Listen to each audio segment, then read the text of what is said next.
So this is Eddie from Ultimate Man Builder, and I have Nick Drossos, a self-defense expert from Montreal, who has a lot of rather a lot of experience in real conflicts as a doorman.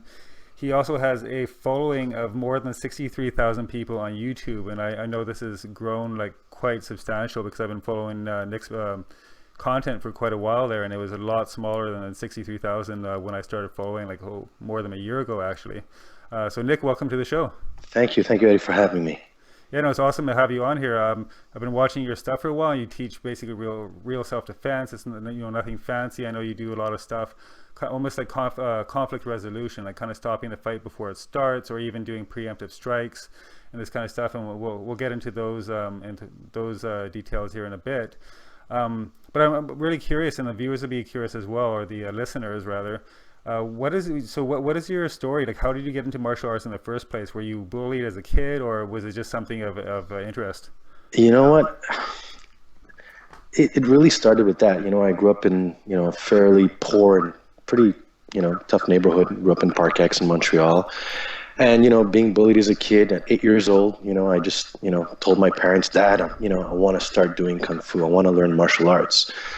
And it started, at 8 years old. I did Kung Fu for 2-3 years. Then I did a little bit of Taekwondo, a little bit of boxing, kickboxing, some reality-based self-defense. Worked with a lot of different instructors, and a lot of my experience also came, working from nightclubs. 7 years and working in clubs really, allowed me to, learn a lot about real self-defense, what actually happens, in real life versus what you learn in a dojo or a gym are two complete, I call them two complete animals because that's what it is. Mm-hmm. Yeah, it's cool you brought that up actually, because I remember I tried Kung Fu for a year when I was 20, a really long time ago now, and there was kind of a disconnect between the reality and then the kind of sterile, safe, and very friendly dojo environment in the upper, middle class. Well, I don't know if it's upper, but anyways, middle class neighborhood. And I even remember when I was doing it, when I was sparring with guys, it was really touchy, tappy kind of stuff, and I ended up quitting that and going to boxing. But when I was sparring, guys would even it's kind of like even in that safe environment, they would still get scared, and people would turtle up and turn around, even though you're not drilling them. Like you start throwing a bunch of punches, and I wasn't by no means any good at that time, but they were still overseeing this, and I thought it was kind of funny. So I thought, I'm going to go with something a little more real. That's why I switched over to boxing. What have you seen in your own experience in terms of where the disconnect for like martial arts and what actually happens on the street? Like, how do you learn this? Well, you know what?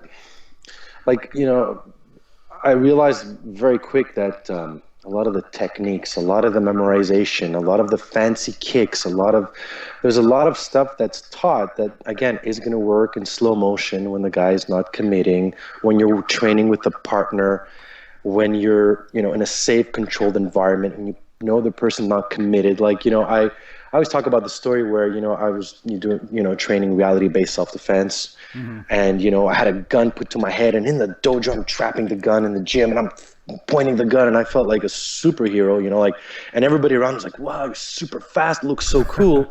Then I remember working at the club and having the gun put to my head and just staring at the gun and looking in the guy in the eyes and just,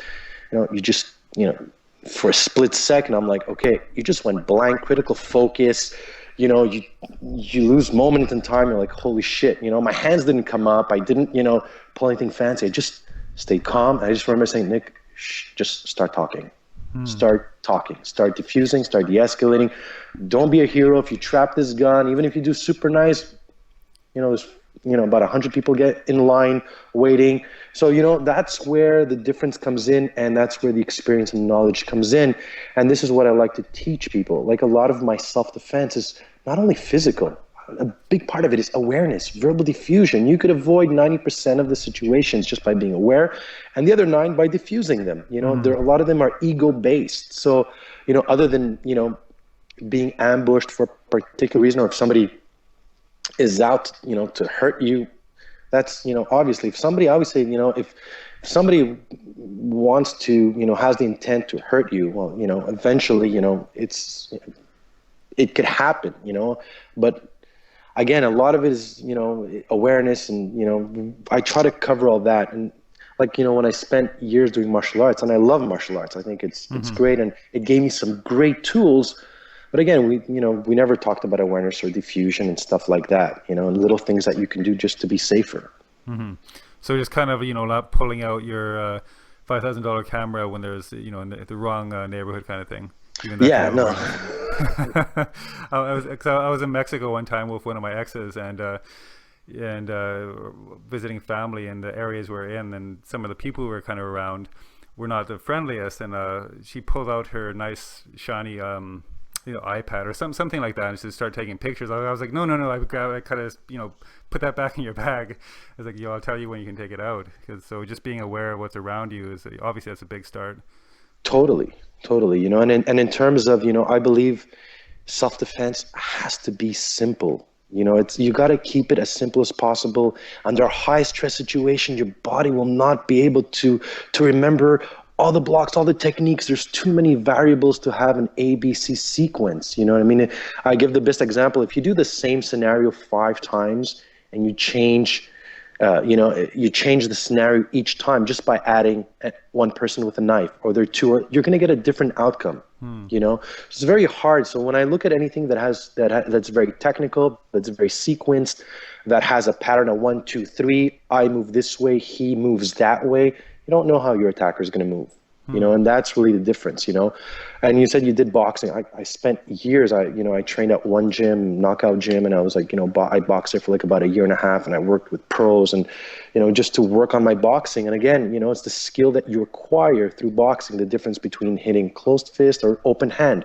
Those are the little small things that you can do. If a guy pulls out a knife, you're not going to box a guy with a knife, but you got to learn, okay, what can I do? On the outside, I could use my legs, I can parry, I can strike, I can trap. You could also use an improvised weapon, you know, and a lot of times you won't think about it, but either looking through my videos or like training in certain scenarios, you'll learn how to pick up anything around you, you know, and just either throw it, use it as a shield. But, you know, that's the difference, you know. And so you mentioned earlier as well the that time, or the first time, I don't know how many times the gun has been pulled on you, but somebody pulled a gun out to your head, Yeah. and the fear kicked in, and you kind of just froze there, and you decided, okay, we'll start talking. How can people actually overcome their fear in a situation where, because it's easy to talk tough and, you know, be the cool guy, and then all of a sudden when you're in the actual situation, everything changes, right? Totally. And this is why I'm going to answer your question. This is why when I look at a lot of self-defense videos, I say to myself, okay, like we are responsible for people's lives. People who are watching these videos are trusting me to protect them through what I'm teaching them. Like, they're learning from me. So when I see videos where the guy's got a gun to his head and he says, give me the money, and they pull a fancy move, I'm like, give them the money. One wrong movement, he flinches wrong. The guy's on drugs, on crack. He pulls a trigger, you're dead. Like, don't be a hero. Like, unless your life is worth more than money, and only you can decide that, you know?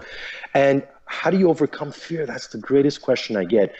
For me, I found doing a lot of scenarios, full out scenarios. Like, you know, the first time I got in a ring, obviously you're afraid to get punched. It's normal.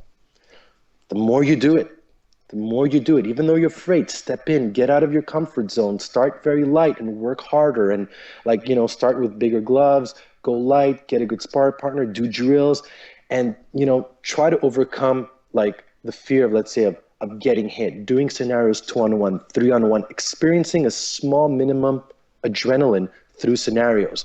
You're never going to replicate reality, but you want to try to get as close as possible to what it may feel. And I remember when we used to do I was training at one gym I was at Knockout Gym, and I was training like 4 or 5 guys at the same time. And one of the guys was first time doing scenarios. I put on the helmet, and the kid was like shaking. He was getting an adrenaline. He's like, goes, I'm scared. I go, it's normal, man. There's 2 guys who are about to jump you, and you don't know what's going to happen. And you're still in a controlled environment. So imagine being out in the street, how you're going to feel. You know, and I think by doing these types of scenarios, and whether sometimes they're verbal attack or physical attack or intimidation, like in intimidation scenarios, you try to experience that in, you know, as much as possible, more controlled environment. But again, in the street, the reality is you really don't know how you're going to react, but you try to prepare as much as possible through doing these scenarios and like just building your confidence. And it's a slow, you know, it's a slow procedure, if you want to call it, you know? So it's basically exposing yourself to the stimulus that causes your fear in the first place so you can handle it more effectively. Totally. You know, it's like in the army, right? You know, they train in scenarios to try to prepare you that when you're in battle, you know what the feeling is to have bullets blazing and to be on the ground. So you try to simulate the same thing that, you know, when you're training. It's, you know, that's the closest. Any other close, you know, like, you know, I made a video where I have a guy trying to punch me in the face and he's 6'7" and I'm wearing a mouthpiece and gloves and he's swinging at me. I'm like, any more real, I basically have to take off the gloves and take off my mouthpiece and say, just try to knock me out. But obviously you want to train also safely and smartly, you know? Yeah, I remember that video actually, and it kind of gave me nostalgia about sparring with a guy who was about the same height, which is really difficult. It's a killer. You know, I tell people, you know, when people tell me, oh, you know, I know we want to try to tell people size doesn't matter. It doesn't matter. It's a factor. It's not the only factor, but it's a factor. And for you to neglect it, it's just, you know, like I say, it's not for nothing. There's fight division and categories in every, you know, fighting sport because, you know, 15, 20, 25, 30 pounds of a difference and height makes a difference, you know? Oh, even 10 pounds, it can be, you know, yeah, totally. Weight. Yeah. And also, there's a quote on your website, which I really like as well. Everyone has a plan till they get punched in the mouth. The Mike Tyson quote. Oh, that's an awesome one for this. That is my favorite one. And, you know, it's funny because it's not only about, you know, it's not only about self-defense, but it's about life also. You know what I mean? You go in with a plan. I always tell people, you know, when you're faced, like, you know, when you're faced in a potential, you know, with an attacker, and I always tell people you have two options: either verbally diffuse, de-escalate at all means, or go preemptive. You didn't start the fight. You didn't pick with them. They came to you. You try to talk your way out of it, and if you don't have a choice, you hit first. But that to say that, don't anticipate anything can happen. Don't go in with a pre-plan saying I'm going to come in and I'm going to strike him. That anything could happen. And if you think like that, you might just get a surprise attack because you're thinking and planning, and the guy's just going to sucker punch you, and that could just be it, you know? Yeah, that'll be that surprise punch in the mouth that changes your plan. That's it. I actually had one of those. You know what I mean? When I got sucker punched, I say it in one of the videos, and I remember I just got flushed in the face so hard. It's as if somebody took a bag of bricks and hit me in the face. The guy was like so big and like 8-on-1 or something, and it was outside the club. And I remember it was the first time I was like, oh shit. Like, I mean, like, you know, I kind of felt good knowing that, you know, it's been a while that nobody had landed anything, but that was just, I was like, and I just remember right there, I was like, shit, okay, I got to start, you know. There's always somebody out there who's bigger, faster, stronger, and anything can happen in the street, you know. It's anybody's game. I said anybody could knock out anybody any day. So, you know. Yeah, you never know. The small, inconspicuous guy who takes you out, right? So you never know, you know. And I say, you know, you could be a 16-year-old skinny little kid and give him a knife, and he could stab you 10 times, and you won't even see it. You know, that's what people, you know. I do a lot of knife stuff because I understand the dangers of a knife in close quarter. And, you know, I worked with somebody who had got stabbed. I knew somebody else who got slashed. And it's like, you don't even see it. It's so fast. And I remember one scenario we had, one situation, one of the guys got stabbed. We didn't even know who had the knife. That's the reality of it. You know, and we had no clue. Like, how did you get stabbed? From who? And, you know, that's where, you know, we made a lot of videos with scenarios in our self-defense videos where, you know, I don't even know who has the knife when they're attacking me, because I want to try to simulate what it's going to look like, what you're going to face in as close as possible in real life. That sounds like the a ninja attacking scenario there, where you get stabbed. You're like, who the hell stabbed me? but it's that quick in the street, you know, and it's that scary because, you know, like in that case, when the person has got a knife, the size doesn't really matter. You know what I mean? The size and strength doesn't really matter. You know, I say it could be a small little psycho person who's out to like just on drugs and has a knife, and the most unorthodox fighter, but he could just do just as much as damage as the expert knife fighter to me. You know what I mean? That's my personal point of view, you know? How I got charged by a squirrel one time, and that freaked me out. He has the teeth and maybe the rabies, so I just jumped out of the way. Like I don't know what this guy has.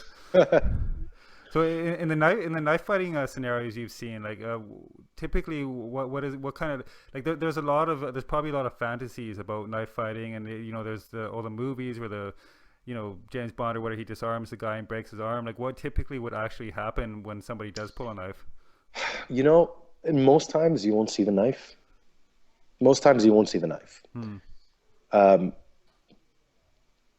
again, this is through experience, you know what I mean? In terms of like, other than working in clubs, I have never, I've been maybe in 2 or 3 altercations, which I was able to verbally diffuse. So the altercations I experienced were like always in small, crowded environments. And, both times we had no clue who had the knife. You know what I mean? We had it's dynamic, it's fast, it makes no noise. It's, you know what I mean? It's chaotic. The person doesn't pull out the knife and stare at you and, flash it. Again, it could happen, but in a lot of cases, it's, when you're looking at a fight that, it explodes into, a fight. The guy's gonna pull out the knife. You won't even see who has a knife.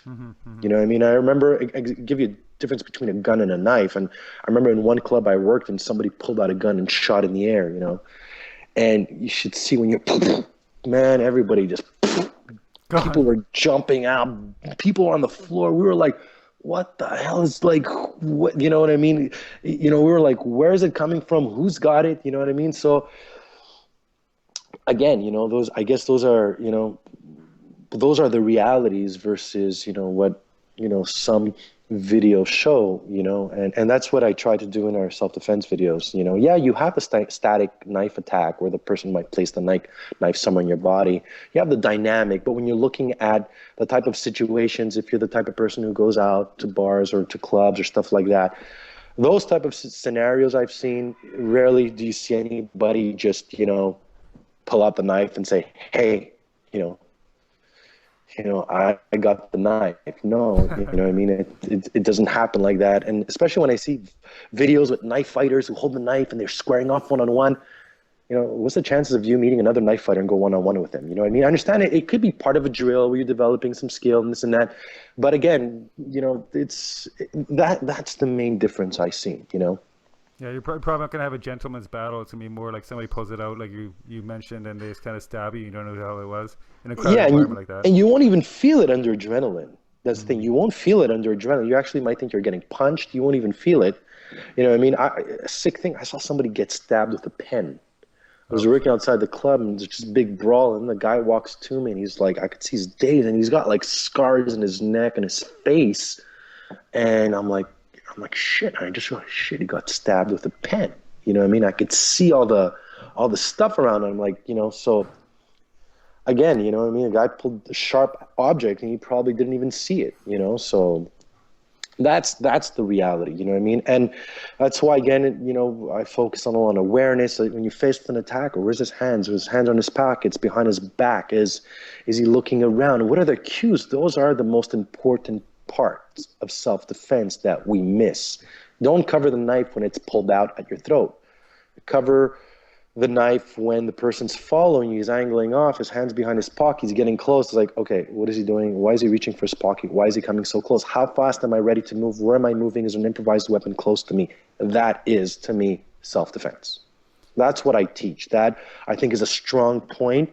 And other systems do teach it, but I emphasize it more because I know the dangers of it, and I know the importance of being able to pick up those cues and those signs to intercept, that knife, that attack, the sucker punch, or his friend coming off to the side, So a lot of awareness basically goes into it, just actually knowing everything around you, being any movement. You got to see everything. Totally, because it helps you be proactive. So it helps you move like a few seconds before your attacker. Why give him a head start? If I'm thinking he's going to attack me and I see him reaching for something, am I going to wait till he pulls out the knife? No, I'm going to go preemptive. You don't have a choice. Once the knife comes out and you start swinging, You know what I mean? You got a few seconds to trap it, or else, you're going to get slashed 6, 7, 8 times before you catch it. It's the reality. And depending on how much do you train it, like I look at most people, they'll do a self-defense class 2 or 3 times a week, and twice a week they're going to train, especially like, I look at some of my clients, they're 40, 50, how much knife do they actually do? So, picking up those signs and those cues are very important. What's the psychology behind, like, in the case where you diffuse a situation, like you've obviously talked yourself out of a lot of situations, like again with the story again with the gun at your head, and you had to talk him down. What is the psychology, like, what in a potential attacker, if he actually backs off when you're just through your by your words, what kind of goes into that? Like, what is going to be like? You probably weren't on the other side of the scenario there, but what is going through an attacker's head when he's like, okay, I'll just kind of back off now? You become his best friend. You become his best friend. Look, man, like let's talk about it. What do you want? You start negotiating with them. You start, you gotta find a way to be diplomatic. You gotta put your ego aside. That's the main thing. It's ego. I've seen people, take beatings, and one I still remember, the ambulance came to get the guy.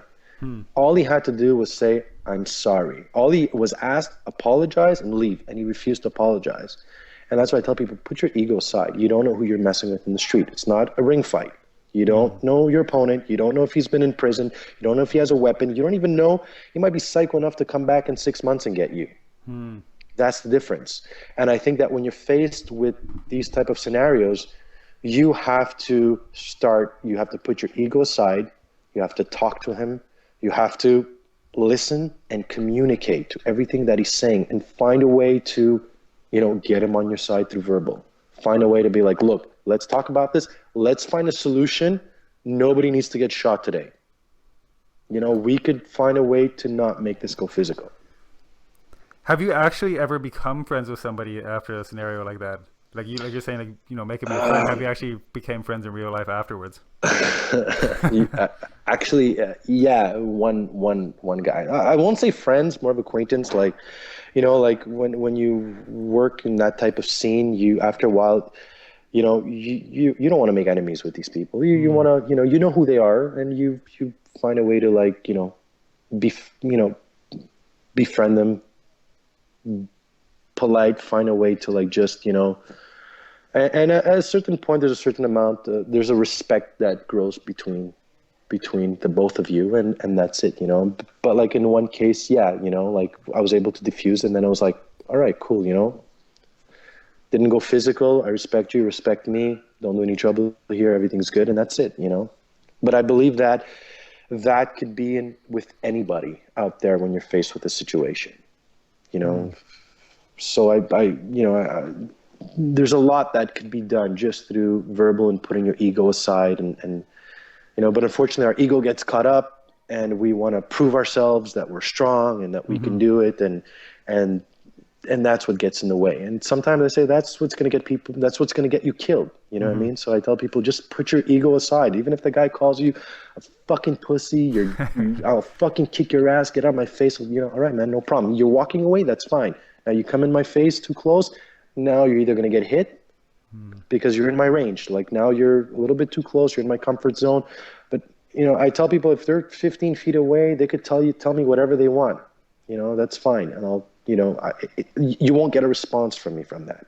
But most people, you will get a response if you call somebody a fucking chicken and you're going to beat them up. And, I've seen stupid fights like that. And I'm like, really? You got to, like, fight because the guy said, your mom is this? Like, really? Like, what I mean? It's stupid. It's really stupid, but it's ego based, what I mean? And you got to put that aside, because, like I said, in the street, you don't know who you're facing. You don't know who your attacker is. It's the difference between, getting in the ring, you've mentally prepared, you know who he is, his background, you know how he fights.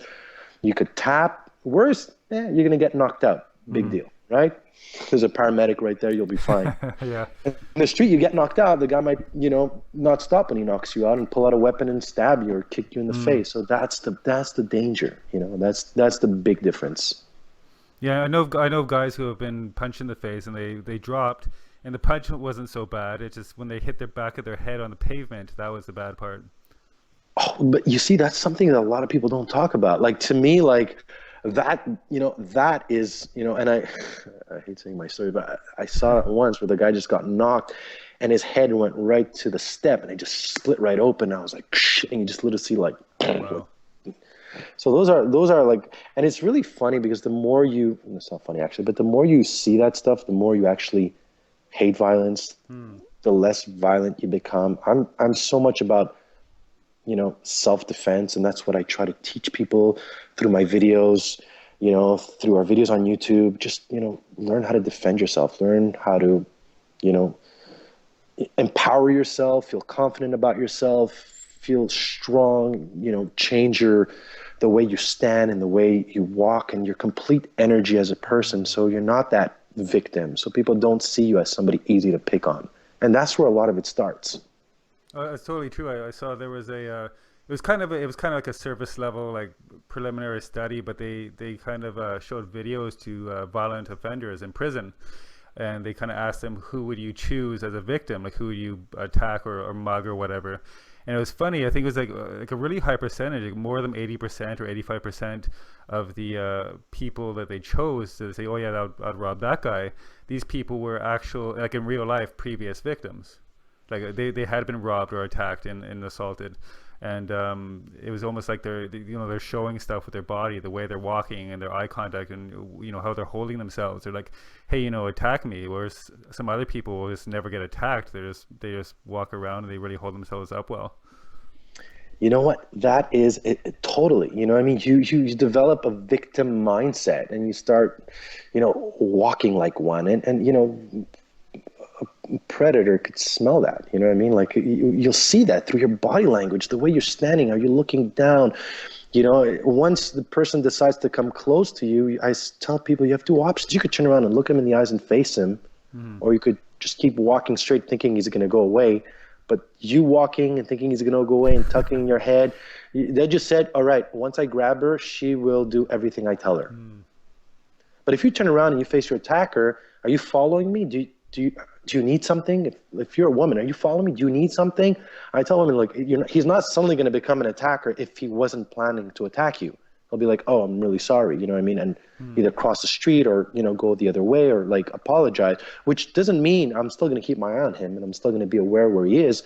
But those are the two different choices that you have, but that's what they look for, and that's why, I tell people learning self-defense is so important because you will change your behavior as a person, and not only in terms of walking down the street, but I personally believe at work, at everything you do, you'll feel more confident and more empowered about yourself as a person. So was there like a kind of a turning point for yourself and your own kind of confidence levels? Like, was there like a day you're like, I feel kind of good about myself? You started holding yourself up better. Was it like after the martial arts training, or was it more like after you had experience in real conflicts? I would probably tell you, it was around when I was like 16, 17. I was like, till the age of like 12, 13, I was like I was like the smallest kid in the school. I was skinny, scrawny with braces. I was bullied through my high school like crazy, And then at like 16, I just, I skyrocketed. I was 5'11", 108 pounds. I'm like, okay, now I'm going to start training, and I just started lifting weights and training and like just started changing my entire mindset of, who I wanted to become as a person, and like say, you know what, like, yeah, I mean, I had fought a few times, but like I was like, I'm not gonna, I'm gonna change the complete direction of who I want to be and what I want to become, and slowly I just completely like change. And obviously when I started working in the clubs, it did, give me more confidence, after being in real life situations and training at the same time, so it was just a combination of everything. This sounds like more of like a, not just like a martial arts journey or a self-defense. It's like a whole personal development journey here. You know what it is for, I believe it is for most people, you know what I mean? Like I said, most people who are going to take self-defense is because at some point in their life, they're bullied. You know, it's not the bully who's going to go take self-defense classes. It's somebody at some point who's picked on, who's bullied. And like we talk about bullying in school, but you're bullied at work. You can be bullied, you know, at a bus stop. You could be bullied outside.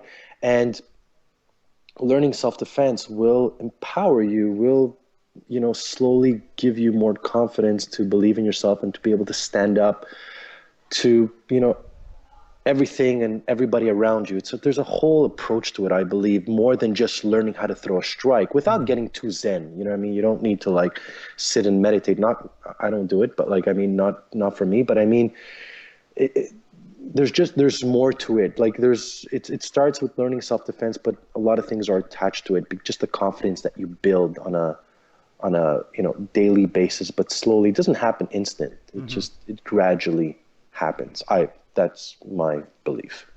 No, I'm totally in line with that. I think even some more famous people who kind of went down that road as well, like Van Damme, I believe, was bullied when he was a kid, and that's why he started training martial arts and lifting weights. And obviously, he's ended up in much different places now. In myself as well, starting like doing martial arts or boxing, it kind of changed me because I was totally insecure. And you know, it wasn't an overnight change at all. It just took a long time, but it's kind of like, it's almost like a foundation. Like you always have it that there in the background. You feel like you can back yourself up, or you can help somebody else, or, you know, just the way, like you said, you hold yourself differently, so you always feel better about yourself. Totally, you know, like you know, like you took boxing, just that, you know what I mean, getting, you know, just going in the gym and hitting a pad and hitting the bag, you start feeling changes in your body, you know what I mean? You get in the ring the first time and you're scared and you're like, oh my God, I'm going to get hit. And the first time you get punched in the face, you're like, oh shit, you know what I mean? You're bleeding maybe, and you start getting scared. And after the 10th and 15th and 30th and 50th and 100th punch in the face, you're like, okay. You know what I mean? You start to break the fear slowly, and then you're not scared as much. And those are the little things. And you'll be like, okay, well, now I'll do some kickboxing, and now I'll do some, you know, I'll do some grappling, and I'll try some MMA, and you just slowly build your confidence like that. And it's, you know, it's not something that's instant, you know. And like I said, I believe it's a full approach, and there's a full life change to it. I'm not just saying that. I sincerely like believe that, you know, I always tell people the most precious thing we have is our life. There's nobody that is responsible to defend it better than ourselves. Nobody can do it. Police are not going to be there. The chances of a cop being in your house when you're being attacked are very slim to none. You know what I mean? You know, people have been attacked in the street and people just walked away and turned around because people don't want to get involved. What does that tell you? You are responsible for your life. You need to learn self-defense. There is nobody who can defend your life better than yourself. And I say it in one of my self-defense videos because I totally believe it. Don't count on anybody to be there. Just count on yourself. And probably on the same token there, you might agree, if you build up your confidence, your self-defense skills, you don't have to be that person who's walking away when a conflict does arise. You could help somebody who's at a disadvantage. Totally, you know, and like, you know, there was a video I saw on YouTube where there was a person being stabbed in a metro. Like, I mean, this was so close, and the guy's filming the person stabbing him with the knife on the ground. There's blood everywhere, and you could hear it. It was so like, I was like, and everybody's there, and nobody's doing anything. I can understand the shock and the fear that people get. I can't understand how nobody could at least call the cops, you know, right away, find a weapon, hit him with something, try, you know. Again, that is extreme situation, but, you know, again, we have the habit of turning around the other way. And yes, learning self-defense might, you know, will give you the confidence to say, you know what, I'm going to step in and protect this woman, or I'm going to step in and, you know, help this, you know, person who's being bullied by two person. At least just me stepping up to their face and saying, look, you know, guys, it's enough. And your presence might be enough to just stop the whole the whole fight, you know? So you are, you know, you learn self-defense for yourself, but it's also I believe, to protect others. And we have that duty to do it I believe that when you see somebody in need, it is your duty to do something to, you know, help others. You know, it's my philosophy altogether. It's a great philosophy. And actually, recall a story now too. The woman told me that she was on the SkyTrain, and it was funny you were saying too, like you can just go up and diffuse a situation. You don't necessarily have to be like, Mike Tyson or, a super tough guy. But this, nobody on the SkyTrain was helping this woman, and this drunk guy was harassing her, like getting red in her face and like being really aggressive. And the only person who stepped up was a little tiny old guy who stepped in between them, and that diffused the whole situation. You see, that's a great example. You know what I mean? Just somebody stepping in, that's enough to, create and change the momentum of the whole, the whole situation, So that is a great story. It's a great example, Yeah, no fighting was necessary either. He just kind of yelled in the old guy's face too, and then he left. So it was over, right? So, but nobody else helped her. Just a short old guy, the little old guy helped her, and so. I saw a similar story. It was in a bus stop, and there's a guy screaming at his, girlfriend or whatever maybe girlfriend or wife, and he's screaming at her and he's swearing at her and he's being, and suddenly I'm across the street and I'm looking at this, and I just saw the entire line just like both people just split up from both sides, and they were there. And I looked at some like, okay, no, like at one point they were talking, started going up higher. I'm like, okay, this is where it's my time to get involved, and it is a touchy situation, those, to get involved in those, because, I've had one experience where the woman just turned around and told me, mind my own fucking business, so, but in that case, I just jumped over, I went there and, was able to just by looking at him and talking to a few seconds, just diffuse the situation, but, and so, yeah. In the other situation, somebody actually told you to just mind your own business. Really, like, she was actually being like physically assaulted, or no? The woman told me to mind my own business. But was she getting assaulted at that time? Well, it was like just verbal assault, and he was kind of like grabbing her. You know what I mean? Like probably like a girlfriend boyfriend conflict. I really don't know, but I mean it was just enough for me to say. And what I'll do sometimes, when I see this, I'll literally just go and stand right next to them. This is something that, our listeners could maybe do, next time they see, just stand right next to them. Just your presence, just by seeing a woman being, verbally or bullied by, another man, and you just going right next and just standing there, it changes the dynamics right away. So you don't need to say anything. Just doing that, you're going to put a certain confidence into the person. You're going to change the dynamics, and you standing there might diffuse a situation. Well, that's really cool. Again, if somebody doesn't even have training, if they have the confidence to go over there. Yeah, you don't need. I always tell people you don't need to be a hero. You don't need to go in and thinking, all right, I'm going to go in there, with punches flying. You could just go in there and say, is there a problem? Are you guys okay? Do you need help? You know what I mean? And find a way to diffuse a situation. To me, that is self-defense. That is a way to, again, it's not only physical. It's, again, using verbal and being able to, step in there and get the courage to do it, and just be able to talk and diffuse or de-escalate or find a way to change the dynamics of the conflict and, resolve the problem. That is, to me, that's a fight that you won. That's the way I look at it, It almost seems like a lot of the martial arts or the self-defense techniques and stuff that you teach, actually it's almost like kind of creating a backbone for people. They don't necessarily have to apply the actual techniques. It's like almost like knowing they can back themselves up if a situation does arise, and then they can kind of step in without even being violent. Totally. That's why, I try to teach people, I try to keep it as simple as possible. Like when you look at our videos, just by watching, not even needing to do it, you will learn so much. You will learn, if an attacker pulls out a knife in an elevator, you're in a closed environment. I've made many videos where I test it out and then I show you need to trap the knife in a closed court environment. So just by you understanding, chances are you might get cut once, twice, who knows? But at least you know that I'm not gonna, try to kickbox my way of a knife fight in an elevator, but I will try to trap the knife and bridge the gap, and So just by you knowing it and watching it, it's just gonna register somewhere in your head, and that could potentially save your life. Or knowing how to use an improvised weapon like a chair or a school bag, you're just putting a bag in front of you, and just, even if I was to swing it 2-3 times in his face and he was to move back, and I could create enough space for me to run, get out. You know what I mean? That to me, if that is survival. Like what I teach is not, I tell people if you want to win a fight, go into a boxing ring, go do some MMA, you win or lose fights. There is no winning or losing. It's all about survival. It's all about you going home in one piece. You going home to your family. That's what I teach people. So I'm not a hero myself, and I don't promote any, superstar moves or, I don't want to, because I know that, I don't want to get anybody killed and tell people, oh yeah, you see this technique is a 1, 2, 3. It's very simple. You can do it.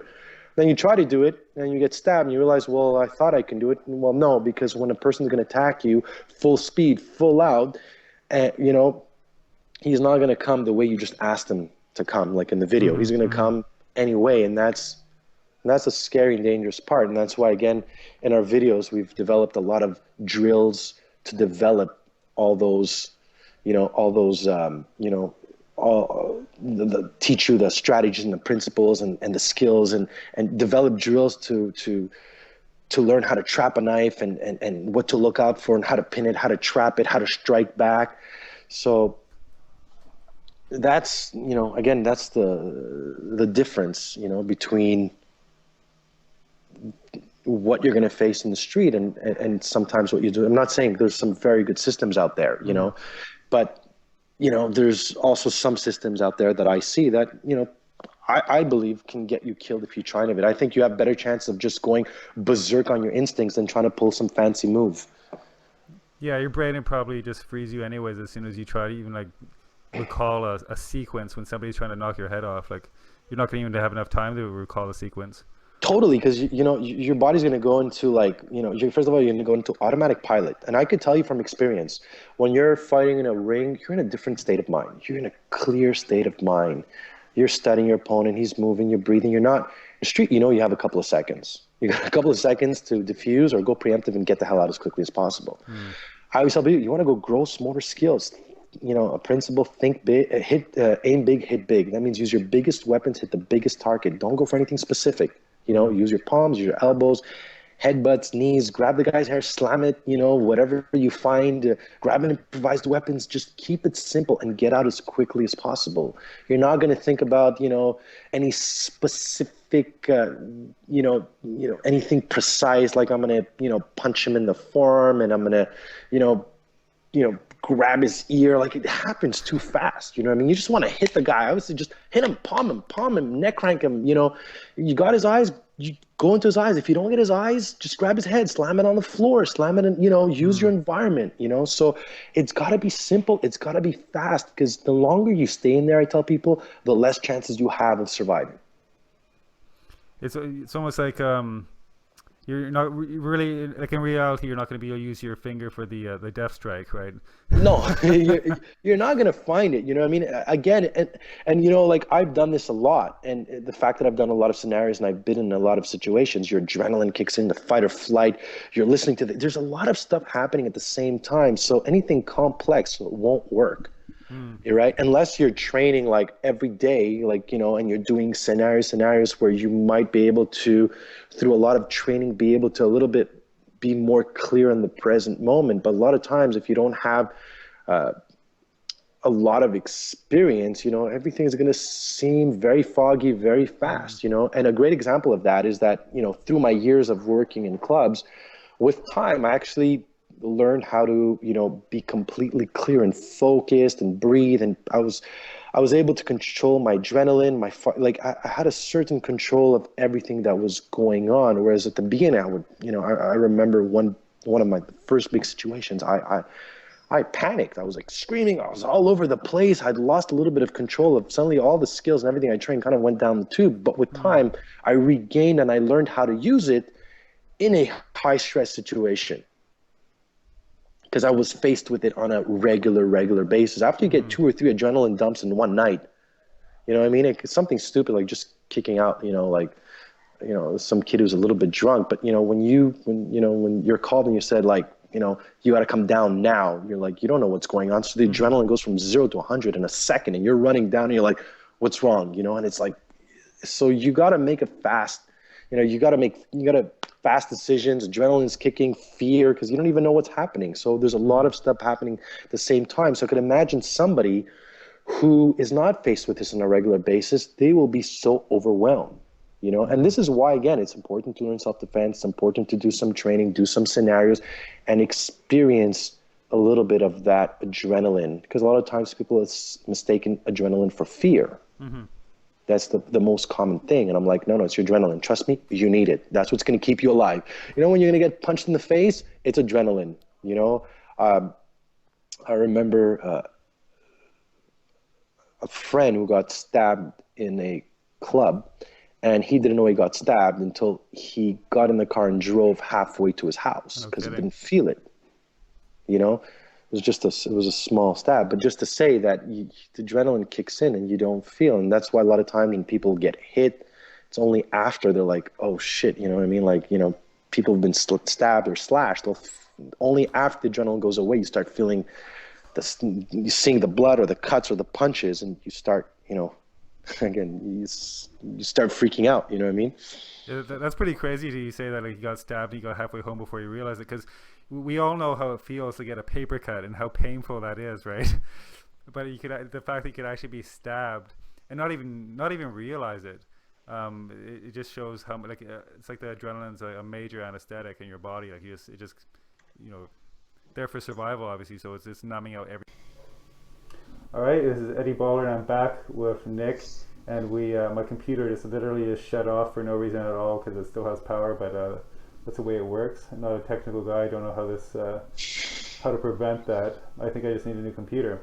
So Nick, I forget where we left off, but this is going to be the continuation of the video where it died there.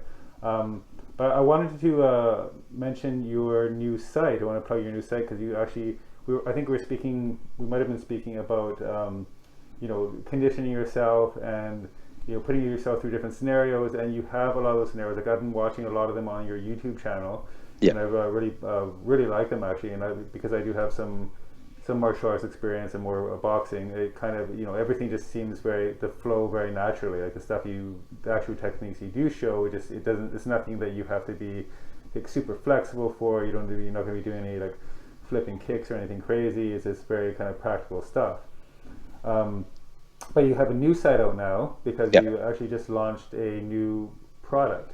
What is the new site, and what is it all about? Okay, well, our new site is called Code Red Defense. It's basically, we have 14 videos, self-defense videos, everything from, it's a complete package. When we put it together, with my partner Pat, we said, let's make a complete self-defense package from A to Z that people could learn how to defend themselves. And I mean, from like the first one is awareness, and the second one is verbal diffusion. The third one is fighting stance. There's a sequence to all of them. And within each video, we have a section that basically I'm teaching. A section, then the part 2 is drills, where it's like live drills that are going to teach you and give you the skills and drills that you can do with a partner or alone at home to teach you how to whether it's to trap a knife or how to use an improvised weapon. And third, we have scenarios where we have attackers that are coming at me at full speed, where they're wearing the helmets or going full out. They're very dynamic. They're we dissected everything step by step. So when people watch the videos, I want them to learn everything they need to know, and they're simple. They're not, like you said, there's no fancy kicks. There's no, you could be 16 years old just so you can be 60 years old, or even 70, because it's very simple what we teach, in the sense that it's simple concepts and strategies, and you could adapt them to you and your capabilities. There's not, like I said, there's nothing fancy about them. They're simple. They're very real. They're dynamic. Even our attackers that we got, none of our attackers are martial artists. That was specific. I didn't want that in the video. I wanted real attackers who would commit, who would not come at me slow. And like I'm giving knife as an example. I got Marco, who's 6'4", 250 pounds, and who's coming at me full speed, and we got attackers my size, bigger, just to show the variation of attackers, and that, not one technique will work for all of them, So within these videos, we covered really everything you need to learn about self-defense, to defend yourself, to defend your loved ones, to empower you, and basically just give you confidence. And just by watching them, you will learn, a lot. And you will understand, even if you don't physically do all of them, you'll understand, okay, wow, I can use an improvised weapon. Oh, I could use my belt. Oh, I can use a chair that way. I can use, I could throw something at the person, you know what I mean? Like we have a bottle of water and I'm showing how you can, how you can use anything you have in your hands. And sometimes you might not do it, but it will trigger something in your brain and you'll save it and you'll remember that I have that option, So it's a complete self-defense package. You could download it or you can stream it. And that's it. They're very exciting and they're really good material and very good videos. Yeah, no, even from your YouTube channel, it's really awesome stuff. That's why I've been following you. So I'm looking forward to checking out the new content there on the new site. I know even from watching boxing or watching UFC fights in the past when I was training, I was just from watching something for a short time and seeing something once, I was able to apply it when I was actually training and actually using it in sparring, right? So this is kind of the same thing. It's amazing what the mind will recollect. Totally. That's what it does, right? Just like I said, just like watching it, you will pick up certain stuff. And again, we do have specific drills. And if you have a training partner or you can, there's certain stuff that you could do alone and you could just train, train it and practice it and learn it. And, if you're already a self-defense instructor, you could take it and you could, take what you like and put it in your repertoire and just, create it and, make it your own, or find a way on, how you could incorporate it in your training. It's awesome. And if somebody wants to actually get a hold of you and contact you directly, what's the best way to do that? Through codereddefense.com, they could just write directly to me, or through codereddefense.com. That's the best way. Okay, and that's the best way. I'm going to be sure to include some links in the bottom under the video here, so people, if they want to go check you out and check out your content as well as your YouTube channel and your Code Red Defense, they'll be able to do that easily and click through. Awesome. Thanks a lot for coming on the show, Eddie, Nick. thank you very much for having me.